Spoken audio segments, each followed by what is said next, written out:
ഇങ്ങനെ ഏകമായിരിക്കുന്ന ജീവൻ ആത്മാവ് പല പല ഉപാധികളുമായിട്ട് ചേരുമ്പോൾ ഉപാധി വ്യത്യാസം കാരണം പലതായി കാണപ്പെടുന്നു.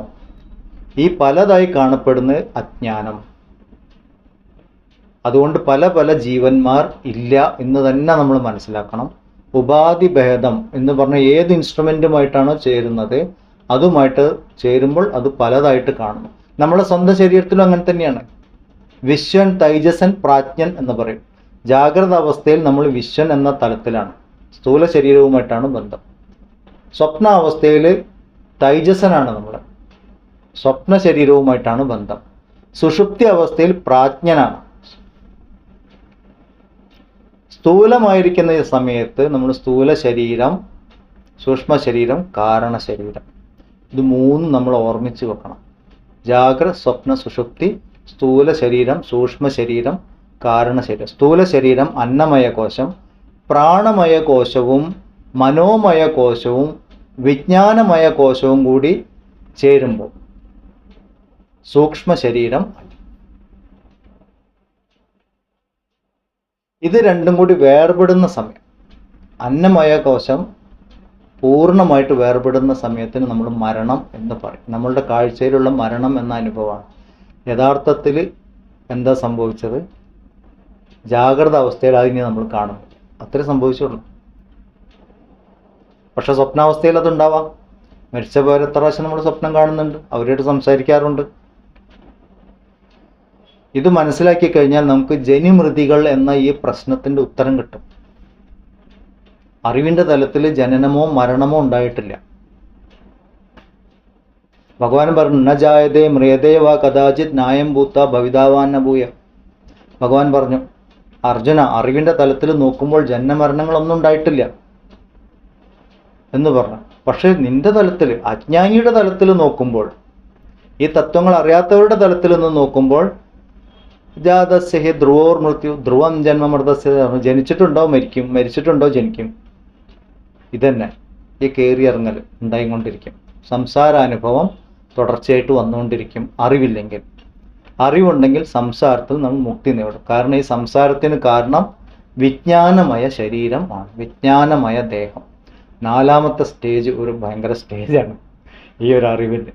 ഈ ഒരു അറിവാണ് നമ്മൾ മുഖ്യമായിട്ട്, ഇത്രയും സാധന, തീർത്ഥയാത്രകൾ ചെയ്യുന്നു, സ്വാധ്യായം ചെയ്യുന്നു, എല്ലാം ചെയ്യുന്നത് എന്താ? ഈ വിജ്ഞാനമയ ശരീരത്തിനൊന്ന് അപ്പുറത്തേക്ക് മാറിക്കിട്ടണം, അഹങ്കാരത്തിന് ഇല്ലാണ്ട്. ഇങ്ങനെ ഒരു സ്റ്റേജ് ഉണ്ട്. ആ സ്റ്റേജ് നമ്മൾ നിത്യം അനുഭവിക്കുന്നുണ്ട്. ആ സ്റ്റേജ് പോകുന്ന സമയത്ത് നമ്മൾ പറയും ആനന്ദമയ കോശത്തിലാണ്. അതാണ് ഇപ്പം നമ്മൾ മന്ത്രത്തിൻ്റെ അവസാനം പറഞ്ഞത്. ഈ വിജ്ഞാനമയ ശരീരത്തിനും ആത്മാവായിട്ട് അതിൽ നിറഞ്ഞിരിക്കുന്ന 5ാമത്തെ കോശം, ആനന്ദമയ കോശം, അവിടെ ഈ അഹങ്കാരം ഇല്ല. ചലനങ്ങൾ വളരെ കുറവാണ്. മനസ്സിൻ്റെ ചലനങ്ങൾ, അന്ധകരണത്തിലെ മനോവൃത്തികൾ എന്ന് പറയും. മനോവൃത്തികൾ ഏറെക്കുറെ ഇല്ല എന്നൊരവസ്ഥയിലാണ് ആനന്ദം എന്നൊരനുഭവം നമ്മൾ അനുഭവിച്ചുകൊണ്ടിരിക്കുന്നത്. അതുകൊണ്ട് അതിനെ ആനന്ദമയ കോശം, 5ാമത്തെ കോശം എന്ന് പറയും. ആ ആനന്ദത്തിനും വ്യത്യാസമുണ്ട്. 3 സ്റ്റേജ് പറഞ്ഞിട്ടുണ്ട്. പ്രിയം, മോദം, പ്രമോദം എന്ന് പറഞ്ഞിട്ടുണ്ട്. അതിനെക്കുറിച്ച് നമുക്ക് പിന്നെ നോക്കാം. ഈ ആനന്ദം എപ്പോഴാണ് എന്തുകൊണ്ടാണ് ഒരു വസ്തു കിട്ടിയാൽ നമ്മൾ സന്തോഷിക്കുന്നത്? എന്തുകൊണ്ടാണ് ഒരു വസ്തുവിൻ്റെ അഭാവത്തിൽ നമ്മൾ ദുഃഖിക്കുന്നത്? ഈ ആനന്ദം എന്തുകൊണ്ട് എപ്പോഴും ഇല്ലാത്തത്? ഒരേ വസ്തുവിൽ തന്നെ പലർക്കും പല ആനന്ദം എന്തുകൊണ്ടാണ്? ഇങ്ങനെയൊക്കെ ഒരുപാട് കാര്യങ്ങളുണ്ട്. അത് നമ്മളുടെ ആനന്ദമയ കോശവുമായിട്ട് ബന്ധപ്പെട്ടാണ്. ആ സമയത്താണ് നമ്മൾ ആത്മാവിനോട് വളരെയധികം അടുത്തിരിക്കുന്ന സമയം. അതുകൊണ്ട് നമ്മൾ ആനന്ദം അനുഭവിക്കുന്നു. ആനന്ദ സ്വരൂപം അന്നേരം ആയിട്ടില്ല, അതിനും അപ്പുറത്തേക്ക് പോകാനുണ്ട്. അപ്പോൾ ഈ 4ാമത്തെ കോശം, വിജ്ഞാനമയ കോശം, നമ്മൾ വളരെ നന്നായിട്ട് മനസ്സിലാക്കാനുണ്ട്.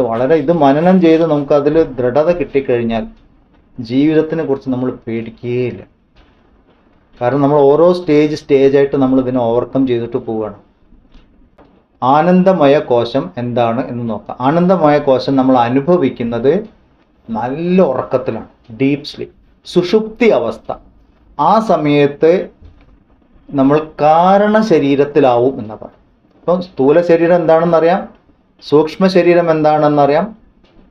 അടുത്ത മൂന്നാമത്തെ ദേഹം കാരണ ശരീരം, അതിനും അപ്പുറമാണ് ആത്മാവ് അല്ലേ. ഇപ്പം നമ്മൾ ഗണപതി അഥർവശീർഷ ഉപനിഷത്ത് പഠിക്കുമ്പോൾ എന്താ പറയാം, ത്വം ദേഹത്രയാതീത എന്ന് പറയും. 3 ദേഹങ്ങൾക്കും അപ്പുറമാണ്. ത്വം അവസ്ഥാത്രയാതീത, അവസ്ഥാത്രയങ്ങൾക്കും അപ്പുറമുള്ളതാണ്, ബ്രഹ്മമാണ്. ഭഗവാൻ ബ്രഹ്മമാണ്. ഇപ്പം നമ്മൾ ആത്മാവിൽ നിന്ന് ഓരോന്നുണ്ടാവും. ഇനിയിപ്പം അടുത്ത ക്ലാസ്സിൽ നമ്മൾ ഈ ആനന്ദമയ കോശം കൂടി കഴിഞ്ഞതിന് ശേഷം ആത്മാവ്, ഓരോ ശിഷ്യന്മാരുടെ ചോദ്യം, എങ്ങനെ ഈ സൃഷ്ടി ഇങ്ങനെ ഉണ്ടായി, സൃഷ്ടിയിൽ നിന്ന് എങ്ങനെ ആത്മാവിലേക്ക് എത്താം. ഇതാണ് ഇപ്പം നമ്മൾ ബ്രഹ്മാനന്ദ വല്ലിയിൽ പഠിച്ചുകൊണ്ടിരിക്കുന്നത്. അപ്പം നമ്മൾ ആദ്യത്തെ സ്റ്റോപ്പ് മനസ്സിലാക്കി, ലോകമുണ്ട്, ലോകത്തിൻ്റെ ഭാഗമായിട്ട് ശരീരമുണ്ട്. ശരീരം എന്താണ്? അന്നമയ കോശമാണ്, ഇത് മുഴുവൻ അന്നമാണ്. പിന്നെ മനസ്സിലാക്കി ഈ അന്നമയ കോശത്തിൽ മുഴുവൻ പ്രാണശക്തി നിറഞ്ഞിരിക്കുന്നുണ്ട്. അപ്പോൾ പ്രാണശക്തി ആത്മാവും അന്നമയ കോശം ശരീരവുമാണ്.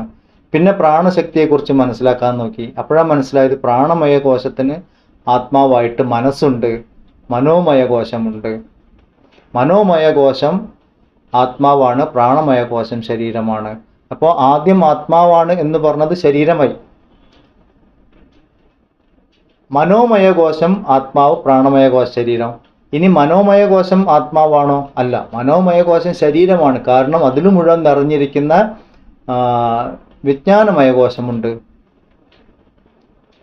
വിജ്ഞാനമയ കോശം ആത്മാവും മനോമയം ശരീരവും എന്നേരം. അപ്പം ആദ്യം മനോമയം ആത്മാവായിരുന്നു, ഇപ്പം അത് ശരീരമായി. ഇനിയിപ്പോൾ പറയാൻ പോകുന്നത് എന്താണ്? വിജ്ഞാനമയ കോശമാണ്, പക്ഷെ അതിനും നിറഞ്ഞിരിക്കുന്നു ആനന്ദമയ കോശം. ആനന്ദമയ കോശം ആത്മാവ്, വിജ്ഞാനമയ കോശം ശരീരം. ഈ തലത്തിൽ ആത്മാവിനെയും ശരീരത്തിനെയും ഭിന്ന ഭിന്നമാക്കുന്ന വേലികളില്ല, പരിമിതികളില്ല. ഒരു തലത്തിൽ നിന്ന് നോക്കുമ്പോൾ അതങ്ങനെയാണ് തോന്നുന്നത്. പക്ഷെ നമ്മൾ അവിടെ നിന്ന് കഴിഞ്ഞാലോ അതല്ല. എന്ന് പറഞ്ഞാൽ ഇതിനൊന്നും ഇങ്ങനെ വേറെ വേറെ വേറെ വേറെ ആയിട്ട് വിസ്തരിച്ച് എന്താ പറയുക, മതിൽ കെട്ടിയതുപോലെ, വേലി കെട്ടിയതുപോലെ വേറെ വേറെ ആക്കാൻ പറ്റില്ല. ഒന്ന് തന്നെയാണ് മറ്റത്. പക്ഷെ നമ്മൾ അറിവിൻ്റെ തലത്തിലേക്ക് അങ്ങോട്ട് ഉള്ളിലേക്ക് പോവുകയാണ്. അല്ല, നമ്മൾ തുടക്കത്തിൽ എന്താ പഠിച്ചത്? ബ്രഹ്മവിദാപ്നോതി പരം തദ്ദേശാഭ്യുക്ത സത്യം ജ്ഞാനം അനന്തം ബ്രഹ്മ. സത്യം ജ്ഞാനം അനന്തം ബ്രഹ്മ, അതിരുകളില്ലാത്തത്. യോ വേദ നിഹിതം ഗുഹായാം പരമേ വ്യോമൻ സോഷ്ണുദേ സർവാൻ കാമാൻ സഹ. ഇതാണ് നമ്മൾ ആദ്യം പഠിച്ച മന്ത്രങ്ങൾ. അപ്പം അതിനെ നമ്മൾ യോ വേദ നിഹിതം ഗുഹായാം, അകത്ത് ഉള്ളിലിരിക്കുന്നതാണ് എന്ന് അറിയുന്നവൻ സർവകാമങ്ങളെയും പൂർത്തീകരിക്കുന്നു. ആദ്യം അതിൻ്റെ ഫലശ്രുതി പറഞ്ഞു തന്നു. ഉള്ളിലാണ് ഇരിക്കുന്നത് എന്നറിയണമെങ്കിൽ പുറത്തുനിന്ന് നമ്മൾ ഉള്ളിലേക്ക് പോകണം. സ്ഥൂല സ്ഥലത്തിൽ നിന്നും സൂക്ഷ്മതലത്തിലേക്ക്. അങ്ങനെ 4ാമത്തെ തലത്തിലാണ് നമ്മളിപ്പോൾ എത്തി നിൽക്കുന്നത്. 5ാമത്തെ തലത്തിലേക്ക് നമുക്ക് അടുത്ത ക്ലാസ്സിൽ പോവാം.